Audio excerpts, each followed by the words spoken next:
Also, as a reminder, for more Microsoft Webcasts, you can visit microsoft.com/webcast. And again, I'd like to welcome everyone to today's Msdn Webcast, Windows Presentation Foundation, Soup to Nuts, Part 1 of 18. Today's session is the introduction. And now, without any further delay, I'm going to turn the floor over to today's presenter, William Steele. Well, thank you, Tracy, and thank you, everybody, for attending. It looks like we have a pretty large crowd today, which is fantastic for this series. This is my personal third Soup to Nuts series, first being ASP.NET Soup to Nuts, and the second one being C# Soup to Nuts. And we did have one of my teammates did a spin-off called Visual Basic Soup to Nuts. Now I'm moving on to WPF Soup to Nuts. So welcome to today's. Today we're just going to be covering a brief introduction of WPF and some of the things that we're going to be looking at throughout the rest of the series. So actually click on what we will cover. We're going to talk a little bit about the past and where we came from. And then I'll introduce you to the .NET 3.0 framework, as well as a few tools that we're going to be using, in addition to the tools that we've used in the past. When I say that, I mean, for example, today we're going to start off with using Visual Studio 2005 with some of the preview bits that we dropped into Visual Studio 2008. And then later on in the sessions, we'll migrate to Visual Studio 2008. And as always, we have a few demonstrations that we're going to be talking about today. There's not going to be too many code demonstrations today because of that's what the rest of the series is for. But I will have some demonstrations that are going to kind of whet your appetite about what we're going to be covering today. So let's start off by talking about the past and why we, as Microsoft, came out with the Windows Presentation Foundation. In the past, there was when you're building an application, you're pretty much limited to, in the business world, using a tool like Visual Studio. When you first created a form, it gave you a nice battleship gray, dialog box rectangle that you used as the basis of your visual programming. Now the problem with that is that every single application had a battleship gray look and feel, and there really wasn't a clean way of extending that beyond that standard rectangle, if you will, and make the application visually appealing. If you've been in any of my sessions in the past, you know that I'm not a very visual person. I can code, but I can't do the pretty stuff. And the nice thing is, there are people out there that can do that. The problem with that is that we have people that have an ability to code, and we have people that have an ability to design, and they're used to two very different sets of tools. They are also used to two very different sets of thinking. The conceptual ways that they think about building an application are entirely different. And it takes a lot of work to kind of bring those two factions together, if you will. Now, we've also had various technical challenges, if you will, that we've had to deal with over the years. For example, in Windows, we have what we call the Graphics Device Interface, or GDI, and that's generally what you actually code to when you're building standard graphical stuff inside of Windows. So, for example, if you're doing a .NET 1.1 application and you start to play around with some of the graphics capabilities of it, you're directly using GDI. There are a couple more advanced library sets that are available. For example, OpenGL and DirectX that allow you to get to low-level graphics. And in those scenarios, you're really talking to the hardware. You're talking to the graphics processing units that are in those computers. And doing that is very difficult for the average business developer. In fact, whenever you're doing any kind of very advanced stuff, for example, three-dimensional graphics, you have to deal with a lot of concepts that simply don't exist outside of that graphics world. So that makes it that much harder. Now, we recognized this a while ago, and we also recognized that there was a major, major problem with the way that Windows was handling graphics, and that was it was not allowing you to utilize the full capability of your machine. Really, the only types of applications that were using the full capabilities of your machine were games, and that were using your, the full power of your graphics card. And we recognized that really had to change. So enter the .NET 3.0 framework. Now the .NET 3.0 framework is a new version of the .NET Framework 2.0 that adds additional functionality, and it basically adds 4 key sets of features. The first one is the one that we're going to be talking about in this series, and that's Windows Presentation Foundation, which is the graphical, really a business graphical subsystem, if you will, that allows us to take full advantage of the hardware that we're running on, yet easily develop to that utilizing technologies like XAML, which we will talk about later. The second pillar is the Windows Communication Foundation, which is the subsystem within the .NET Framework that allows process-to-process communications in an abstract manner. So instead of having to worry about TCP/IP or name pipes or all those types of underlying connections that we have our choices from, and then trying to learn how to program to each one of them. With WCF, we simply step back and say, hey, I have a message and I want to send it over there. And we'll let the plumbing take care of how that message gets from point A to point B. And we can do that via, again, that XAML language that I talked about. The third pillar is Windows Workflow Foundation, which is a workflow engine that's built into the .NET Framework that allows you to, again, using XAML, define a workflow or a set of activities for example, a business process, if you will, and then have that workflow be executed by the workflow engine in the .NET Framework.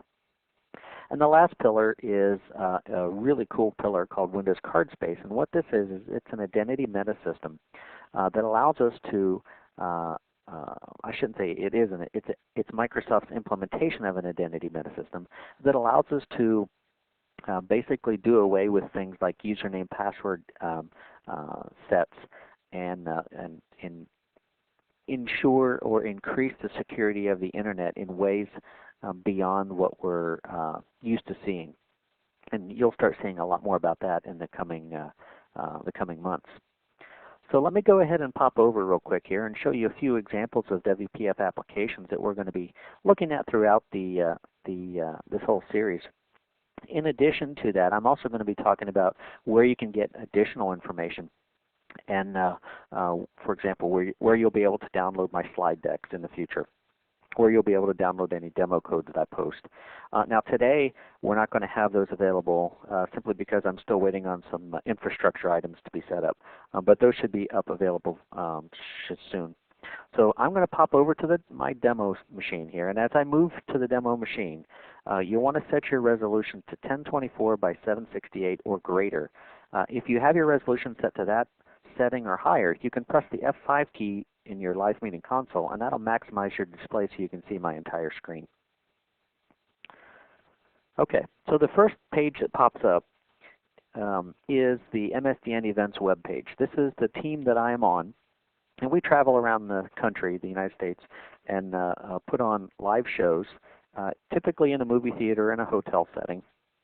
And this quarter we're talking about Link, we're talking about Windows Communication Foundation, and we're talking about Silverlight. So if you happen to be any of these locations in this drop-down list, you can actually go through here and register to attend for these events. I'll be in Grand Rapids tomorrow, and I'll be in Toledo on Thursday.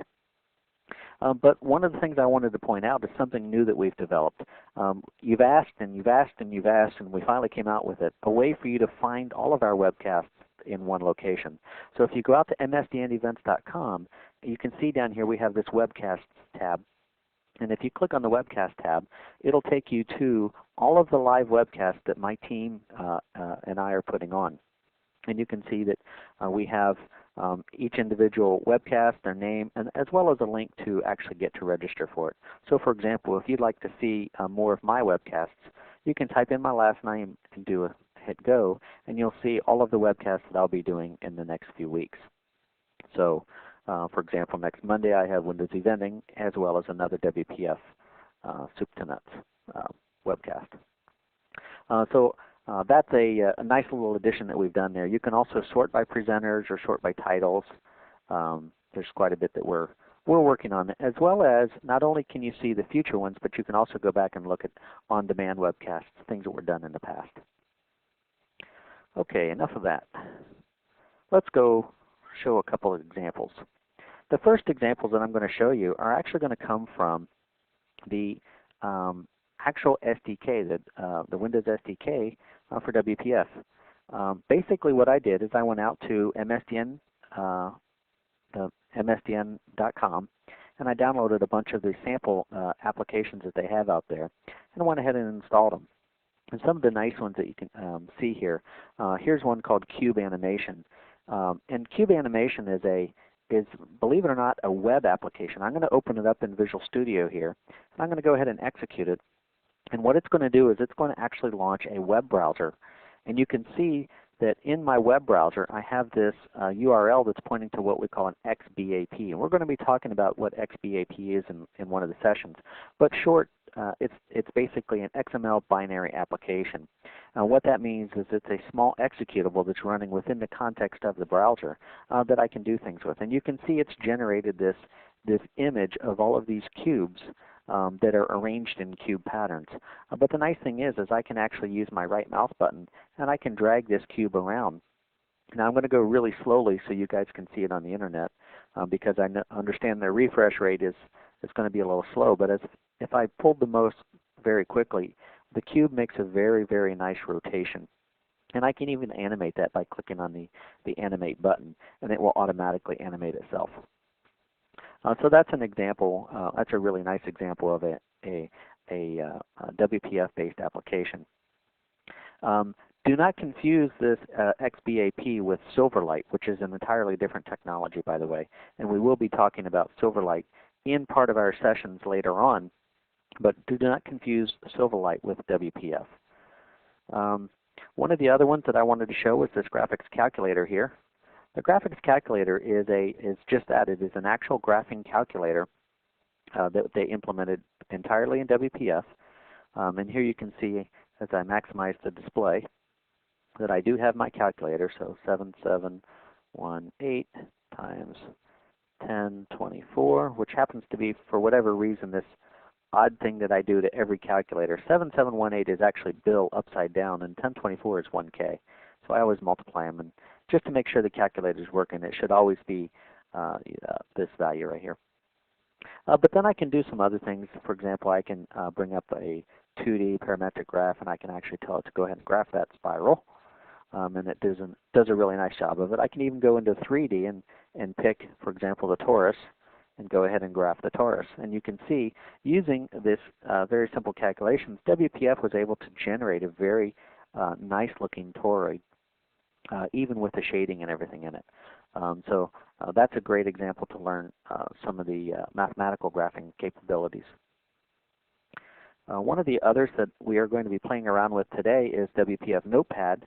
And what WPF Notepad is it's literally a re-implementation of Windows Notepad, but all done in WPF. So you'll notice that when I run it, it looks like Notepad. And there's nothing fancy about that.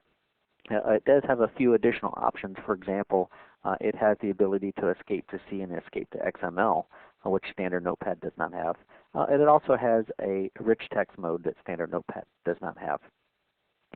So those are, in this particular case right here, what we're seeing is a very traditional Windows-looking application. But we'll get to play around with this one a little bit more today and see some of the other things that we can do with it. Now, there are several of these applications that I have in here. For example, the media gallery, the photo apps. They take advantage of some really cool stuff.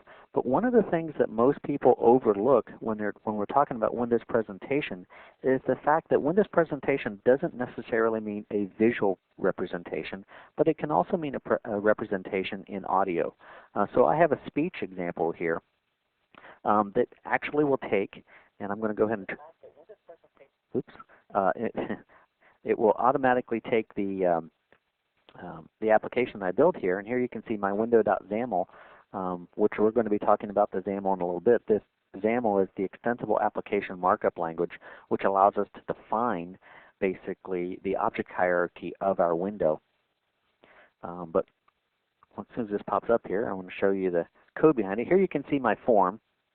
And you can also see some of the enhancements to Visual Studio that we're going to be dealing with. For example, we have these little widgets that reside all around the application that allow us to actually tune different things. These are actually extensible, and you can build your own controls, and you can build this type of functionality into the design time behavior of your own controls. Really, really nice concept there. But in this example here, we have a very simple Windows form that allows us to actually, if we look at the code behind, allows us to actually take advantage of the speech capabilities built into the computer. So here you can see the only thing that we have to do is grab an instance. Let me close. Grab an instance of the speech synthesizer simply by creating a new instance of it. And once I grab the instance of the speech synthesizer, I can then start playing around with the properties on it. So for example, here's one that has a volume changed event. When the volume changed event occurs, I actually added a little bit of code from the sample application. The sample application did not have any of this code that I've highlighted here. But what I did is I just checked the volume, the previous settings of the volume, and then if the new setting is less than is basically greater than, it says it basically starts singing that song a little bit louder now or a little bit softer now, and that's all I did there. But then down at the bottom here, you can see to actually get it to speak a set of text, all I actually have to do is call the speak async method on the text and pass in the text I would like it to speak. So it's a very, very simple application.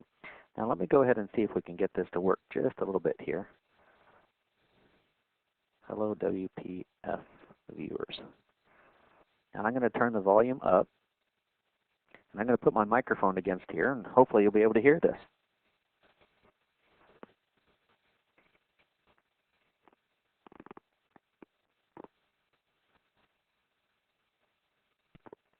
What helps if I turn it up? A little bit louder now.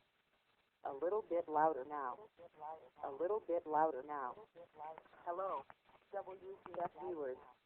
Hello, WPF viewers. So it's saying all kinds of things there.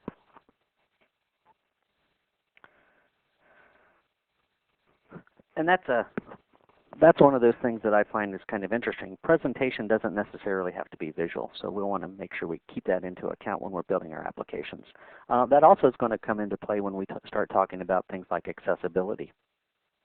All right, so I got a couple questions in the queue. Let me take a look at those.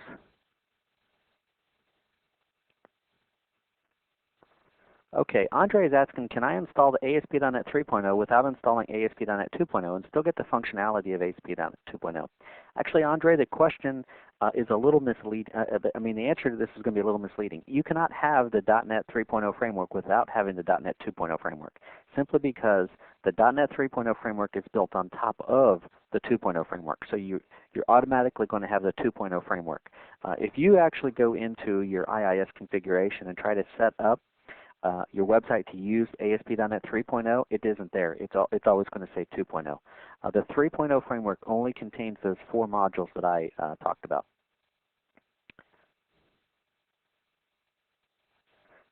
Question on Visual Studio 2008 Beta 2 download. It says it's in IMG format. How do I open an IMG format? Actually, I'm not entirely sure what you're looking at there. It looks like an IMG format is actually it might be an image for a CD that you would use to burn.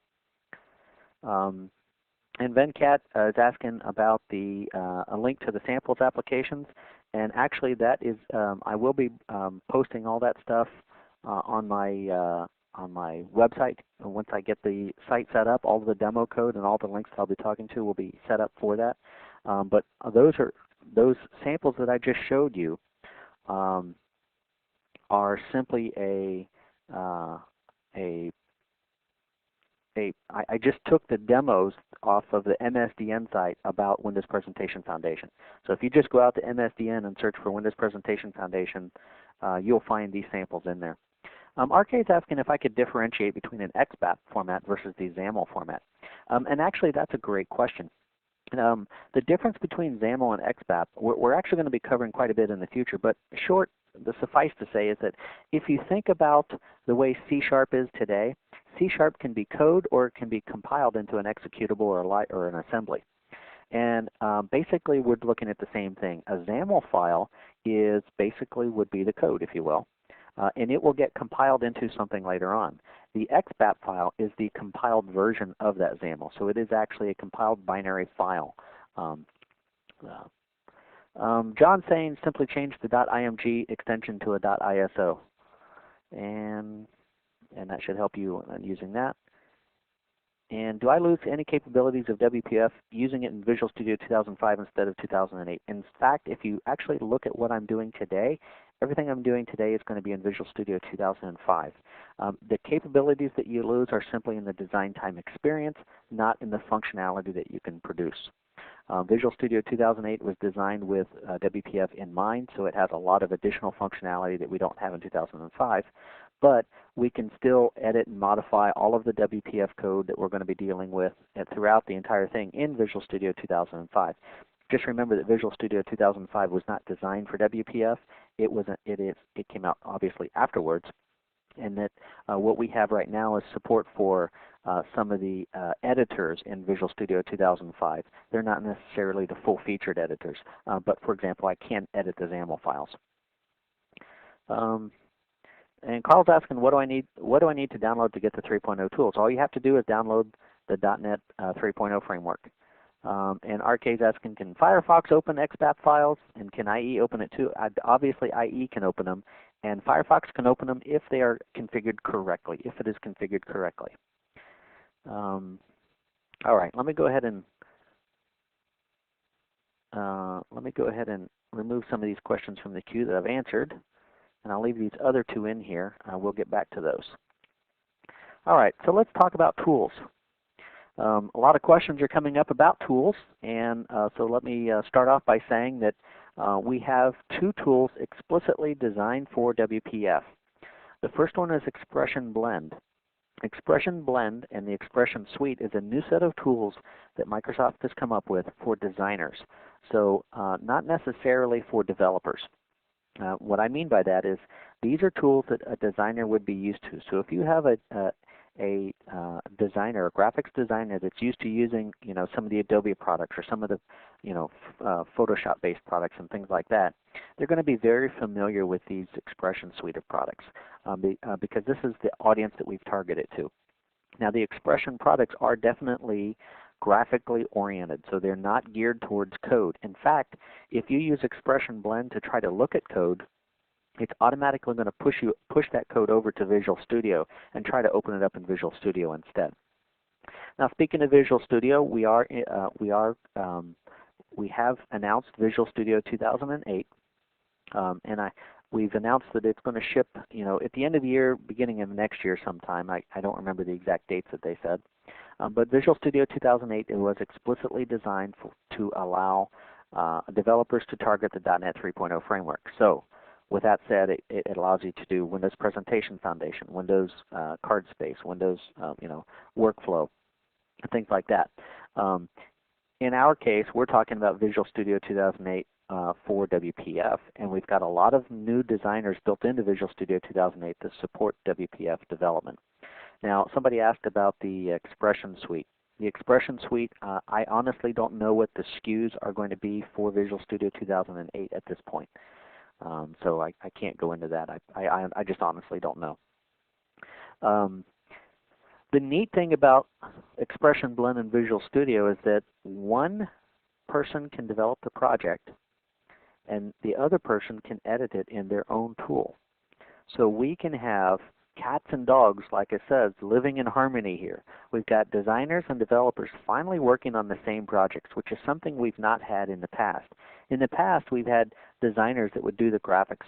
They would send those graphics over the wire to a developer, and the developer would have to parse them and try to figure out how to get them to stick inside the application or the web page or whatever it was that they were working on. Now, with Expression Blend and Visual Studio, even Visual Studio 2005 projects, Expression Blend can easily understand these projects and allow the developers to work with the designers on the same project. So a developer can put a combo box on there, and the designer can take that combo box and add a lot of pizzazz to it, make it really stylish and stuff. So that's a really, really nice thing to have there. In fact, let me go ahead and pop out to a demonstration here. I want to show you some of the other things that we can actually do with Expression Blend and Visual Studio here. And I see there's still a few questions in the queue. We'll get to those in just a second. So let me minimize that. And I'm going to go ahead and start a new Visual Studio 2005 project.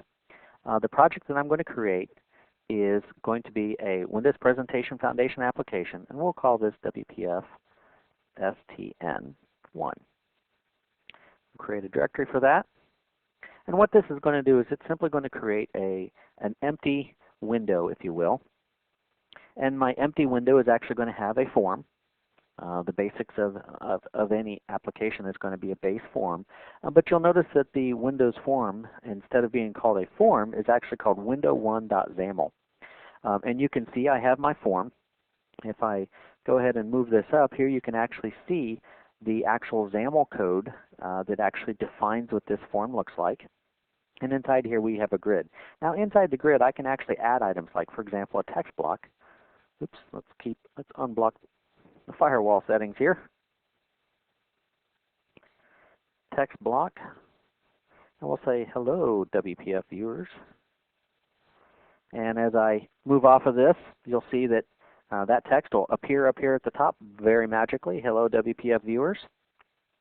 Which you can see we have a good relationship between what we see in the XAML view and what we actually see in the top view up here, the actual visual view. So this is a kind of a nice new view that we have of our window. And I can do the standard things. For example, I can drop this guy and see if I can get my toolbox to show up here. Let me move this over so I can get it in there. Let's do a couple other things. Let's put an image control in here. And if you saw some of my webcasts in the past, you probably have seen this demo, which it's a good demo to start off with. I've got an image control here, and I've got a button control. And in my image control, what I'm going to do is go ahead and add an image to our project here. So I'm going to add an existing item. The item that we're going to add is actually an image control, an image. We'll go to Desktop, William, Pictures, and we'll pick my little plane. We'll take this image control and we're going to set the properties of this image control. The source of this image is actually going to be my little plane. So there you can see my plane. And I'm just going to go ahead and save this now. And if I wanted to, I could go ahead and run this. And you're going to see when I run this that it creates a nice little window. But one of the things that we didn't do is see how the scaling automatically works. So you can see here with WPF, I didn't have to do any additional code, and my application scales the images, it scales the form, it actually scales everything just fine. The controls in here are actually designed this way so that we get this nice little resolution independent view of the application. And this is something that's very important for WPF users. When we build an application, we can define what its criteria is, and the application will automatically scale to fit that criteria, the resolution, or whatever it is that you're looking for. So that's a really nice mechanism there.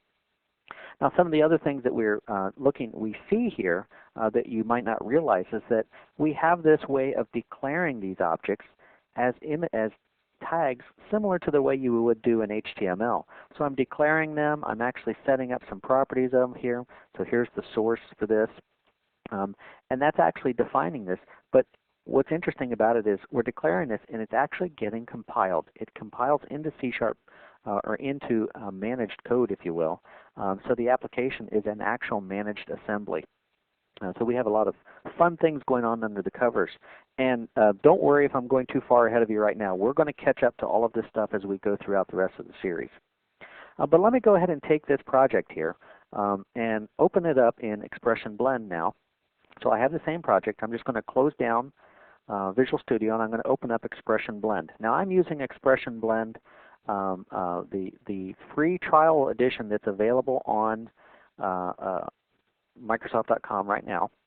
We're going to open up this project that I had, and let's see, we're going to go to Williams, Documents, Visual Studio 2005, Projects, and we called that WPF Soup to Nuts 1, And there we go. So now this is going to open up the project that I just created.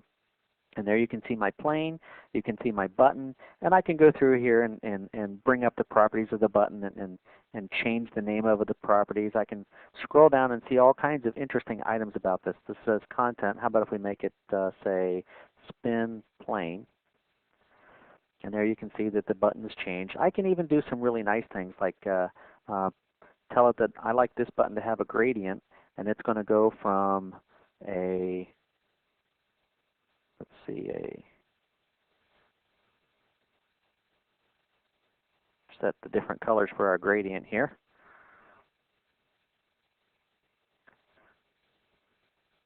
Oops, there we go.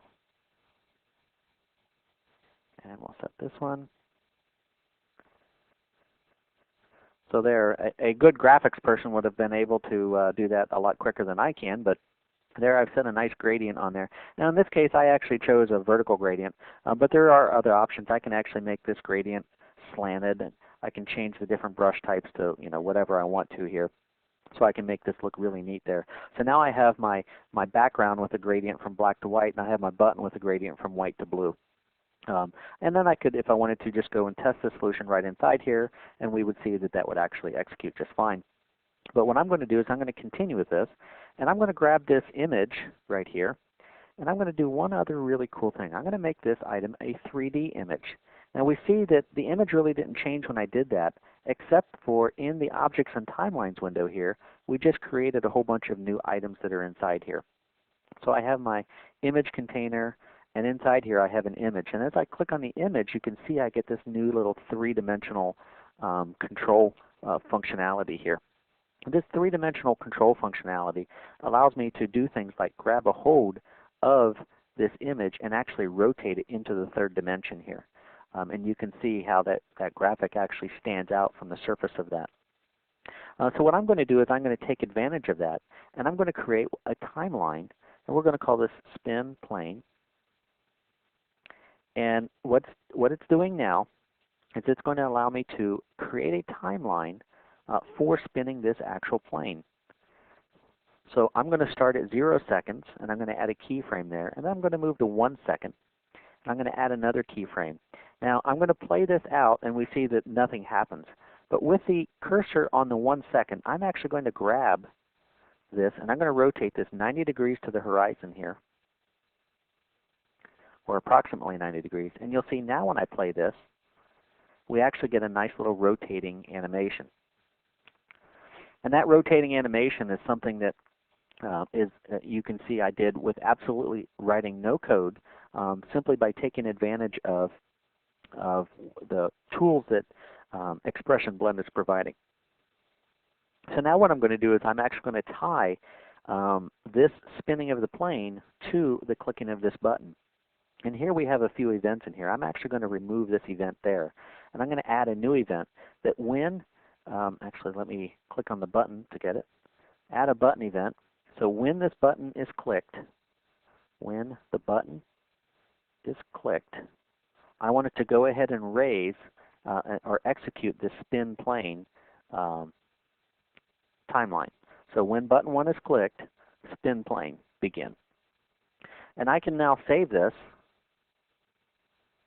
and go ahead and test this. And there you can see my application is running. And when I click on the spin plane, this plane spins out of sight there. You also see that there's a couple other effects happening on this button here. For example, when I hover over it, I get a different effect than when I move the cursor off of it, which is a really nice effect. So that's my Blend editing my Visual Studio project. I can now go back into Visual Studio and open up that same project.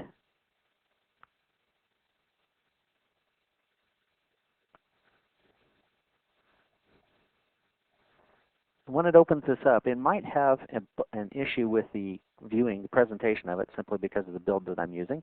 Visual Studio 2008 will handle this just fine. But when it comes up, I'm going to go ahead and maximize the XAML view so you can see all of the additional XAML that it actually added. Well, here you can see the modifications I've made to it. not only can you see the gradients that I've added, if I go ahead and run this, again, I'm going to get the exact same application with the plane spinning out of sight right there.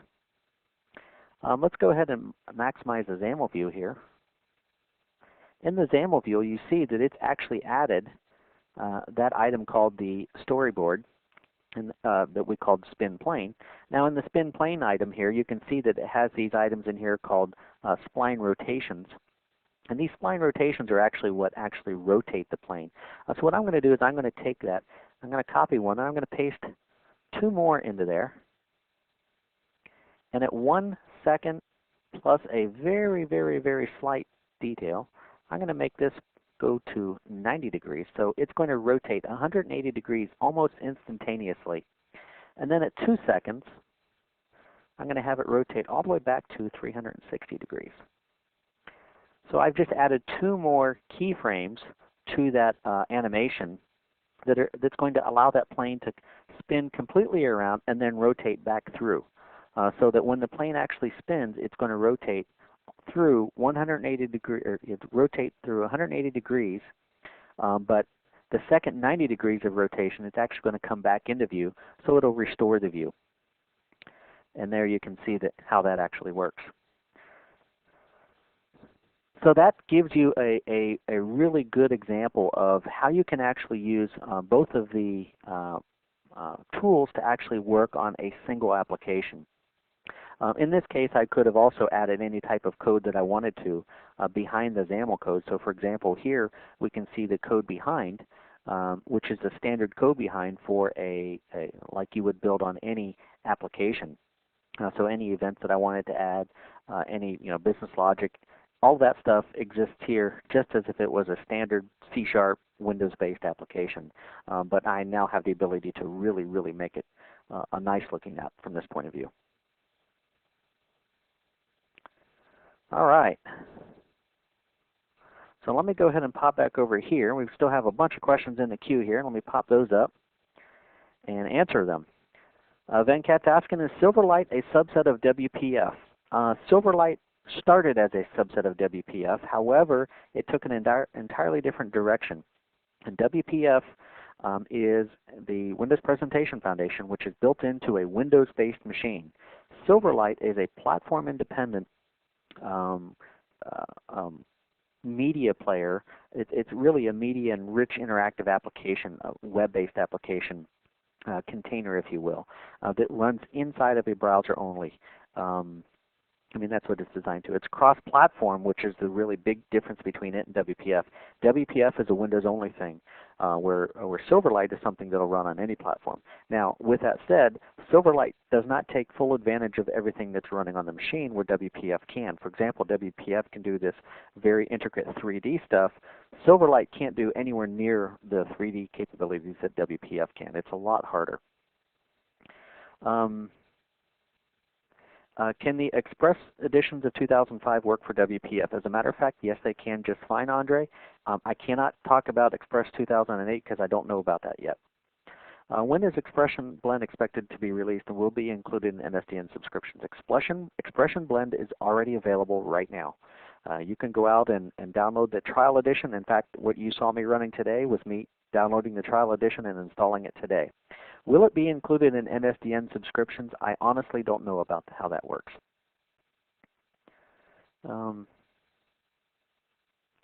Is it worthy to learn XAML now because Visual Studio 2008 comes with a designer for WPF? As a matter of fact, yes, it is. And if you wait until next quarter, listen to me, next week's session is all about XAML. So Venkat's asking about difference between XAML elements and .NET classes.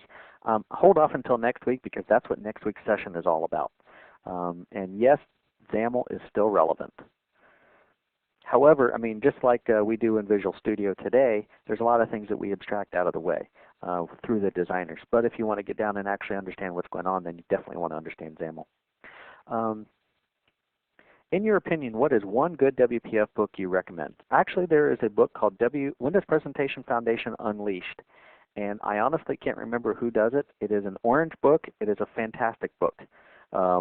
It's called WPF Unleashed, or Windows Presentation Foundation Unleashed.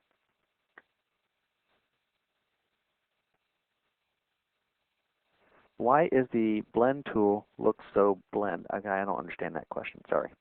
Will your 18 classes follow a book? They are not following a book. They are following a syllabus that I created based on several books. I'm taking the best content out of a whole bunch of books. There is not a book that I will be following, though. What is the base class of a WPF form? That's a great question. The base class depends on what container you're running in. The base class is either a window or a page. A window if it is a standalone app, and a page if it is going to be run as an XBAP, a binary application that's running inside the browser. Will WPF be replacing WinForms? And what happens to the .NET 2.0 WinForms namespace in Orcus? Actually, the namespace doesn't go away. All of that stuff should still work. WPF is just another way of getting at more advanced graphics. Windows Forms is here. It's here to stay. It's just that WPF allows us to do a lot more. We have a lot more designer control over it. So you can use either one of them. I would imagine that eventually WinForms will go away, in favor of WPF. However, there are still some advantages that WinForms has over WPF. For example, if you're doing standard business applications where you don't need the graphics, it's a lot lighter. So there's things going on there that you can still take advantage of. Is WPF going to replace the ASP.NET Forms designer tools? And the answer to that is no. ASP.NET is not going away. That's our web-based. It's a web-based scenario. And by the way, thank you, Bryce. Bryce has actually given me all the details of the book. It's WPF Unleashed. The author's name is Adam Nathan, and the book is published by SAMS. And Ted is asking, why can't I do the storybook event inside of Visual Studio? Actually, the storyboards can be done inside of Visual Studio 2008, just not inside of Visual Studio 2005 that I was playing with. Okay, so no, you cannot register for all the all the webcasts at once because we haven't got them all published out there. You can register. We typically will put them out there a month at a time, so you can register for them, all of them like that. Paramal is asking, do we have a control like the ribbon bar and navigation control with WPF? Actually, there is a great example, and I'm trying to remember where it came from, but somebody implemented, and as a matter of fact, now that I think about it, it's actually in that book that Adam Nathan did. He actually implemented a ribbon bar in WPF. And I highly recommend that book, by the way. It is a fantastic resource. Let's see. I got a bunch of questions on how long does it take to learn WPF? Actually, it doesn't take very much time at all, and that really depends on your capabilities more than mine. Let's see. I think that's all of them that I see in there.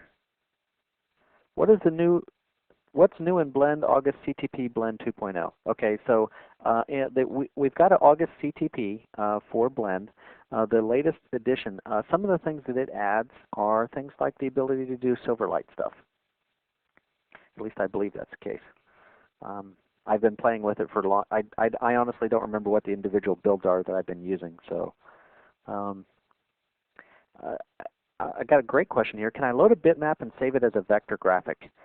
No, not entirely, because the problem with a bitmap is it's the maximum resolution is the resolution it's at. With vectors, you can always go larger or smaller, and they will automatically adjust no matter what. However, with a bitmap, you're pixel based. So what we're going to wind up with is squares, basically that are vectored to a certain size, and they're not going to be able to scale from that. So, wow, we've got a whole bunch of questions coming in here. Will these tools work in Visual C++ in 2008 or with just C#? You know what? I haven't played with Visual C++ and Visual Studio 2008 yet, so I honestly don't know. The WPF, WPF is managed code. So as long as you're talking about C++ managed code, you should be able to deal with all of this stuff just fine. With C++ unmanaged code, you're obviously going to have to go to interop to use this. Otherwise, you're just going to drop down and do DirectX, because WPF is really a layer on top of DirectX that allows us to get access to, like for DirectX 3D and things like that.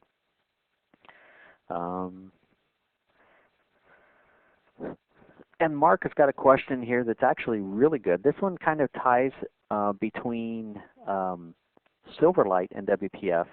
The question is, can this be used for streaming media? If so, what is required to manage the media streaming? We actually have an element called the media element. It is a WPF object, if you will, and that object allows us to stream video. There's only one type of video that it can use that I'm aware of, and it's a kind of a modified version of WMV files. But the nice thing is, you don't need anything on the back end to do that. You can just stick the file out on your server, and the browser will do all, or the Silverlight client will actually do all of that. I'm not real sure if that actually works in WPF itself or not. I know that is a part of the Silverlight plugin. I will take a look at that. I'd be interested in seeing if that would work. I do know this: the Silverlight plugin can be dropped inside a WPF control. So, okay, so I've got all kinds of questions coming in here. They just keep coming in. They're all random. So let me go ahead and pop back over to the slide deck real quick, and let's finish this up, and then we'll get into the other portions and get you into the survey, and then we'll get back into the questions. So in this session, we covered basically where we came from, and we talked about the .NET 3.0 framework, and then we talked about some of the additional tools that we're going to be using, Expression, Blend, and Visual Studio 2008. You also saw that I was able to use Visual Studio 2005 as well as the Express editions quite easily in this scenario. We saw a few demonstrations of some pretty cool applications. Some of the apps that I didn't show you, one of them that I wanted to show you was the Northwind application, the Northwind Traders. I say Northwind, I mean North Face Traders is a store, and you can actually go out to the North Face stores and actually play with their application in their stores, and that is actually a WPF application. Next week we're going to be talking about XAML. I've had several questions on XAML today, but that's what next week is for. The entire session is all about what XAML is and how we're going to use it, and how we're going to use it to describe our user interfaces, as well as talk about the declarative programming paradigm that we're going to be seeing here with XAML. I do want to thank you for attending today's webcast. Here is my contact information if you need to get a hold of me. Stay tuned. Keep an eye on my blog here. On my blog, I will be posting the demo code as soon as I get the server set up, and also any type of additional resources that we're going to be talking about. I will have all of that information posted on my blog. If you want to send a comment about this webcast or any of the other webcasts that we do, you can go ahead and contact my manager. His name is Sam Henry, and his email is very easy, samhenry@microsoft.com. And he'd love to get your feedback on this and the other things that we're doing around town. So at this point, I'm going to go ahead and turn it back over to Tracy, where she can get you into the survey slide, and I'll go through the question and answer while you guys are taking the survey and kind of get all that out of the way. Tracy? Excellent. Thanks, Bill.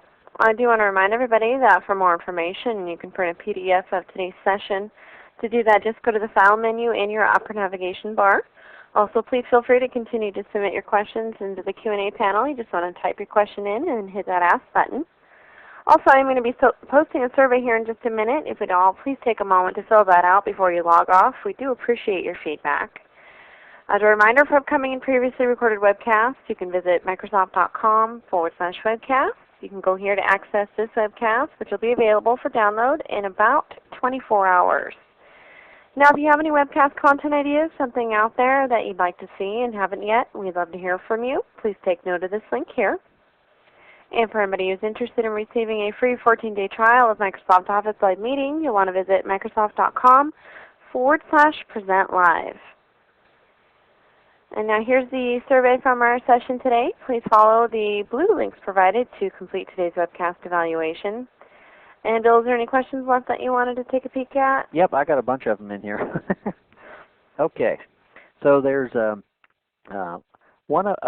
great question come up here. Can we render XAML-based WPF forms at runtime? For example, taking a XAML from the database and then rendering. And the answer to that is actually yes. XAML can be compiled just like you can actually build C# applications on the fly and have them compiled as well. But XAML can do it just as easily. The second question is, can you include some links to WPF sample applications and other resources next week? As a matter of fact, I will have all of the links to the sample applications that I showed you today, as well as hopefully we will have, I'll get a couple questions out of the way here. I will have the entire webcast series posted out there. You won't be able to register for all the events, but you will have a description and a description of and the dates and times of all of the upcoming events. Let's see. What tools were used by the WPF demographics demonstration at the New Day event, and where can it be downloaded? Daniel, I have absolutely no idea which demo you're talking about. There were so many different demos during those. I don't know what the demographics demonstration was, but more than likely the New Day event was basically our Vista launch event, and what that means is that a lot of that code was probably done in Visual Studio 2005 and early versions of Blend. What's new in WPF Orcus versus the .NET 3.0 framework? Actually, in WPF Orcus, there are quite a few changes in the .NET framework point of view. I can't list all of them, but just go out and do a search for .NET 3.5, and you should see some of those what's listed in there. Vencat's asking if there's any webcast series on Silverlight. There's not any webcast series on Silverlight that I'm aware of just yet. I do know my team is working on a couple, and I also know that this quarter my team is actually presenting Silverlight in two areas. If you're in the central region of the United States, we have what we call DevCares. The DevCares content is all Silverlight. And if you're anywhere in the U.S., Msdn,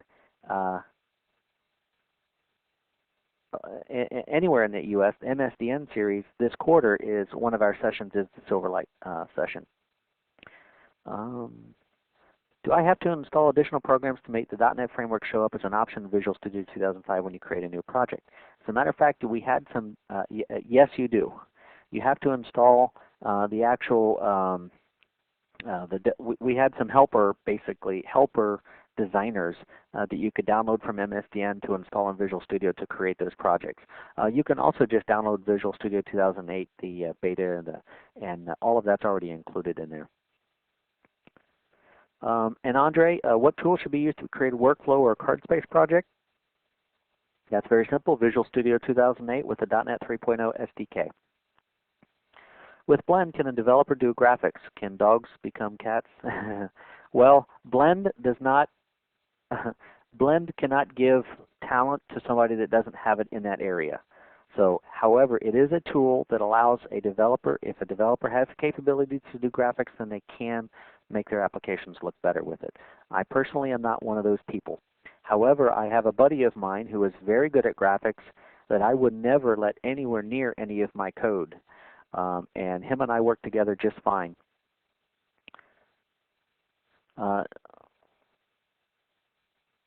John O. is saying that there is a Silverlight introduction webcast on Wednesday of this week. I just signed up for it before this started. Thanks for that. I wasn't aware of that one. The CLR version of the .NET 3.0 framework is 3.5. And question popped back up again, is it worth it to learn XAML now? And the answer to that is yes. So that was the last question I have in the queue. And I want to thank everybody for stopping out today and watching. And don't forget, next week, same bat time, same bat channel, we'll be talking about XAML. All right. Well, Bill, I want to extend a very special thank you to you for your presentation today and answering all the great questions we had come through the queue.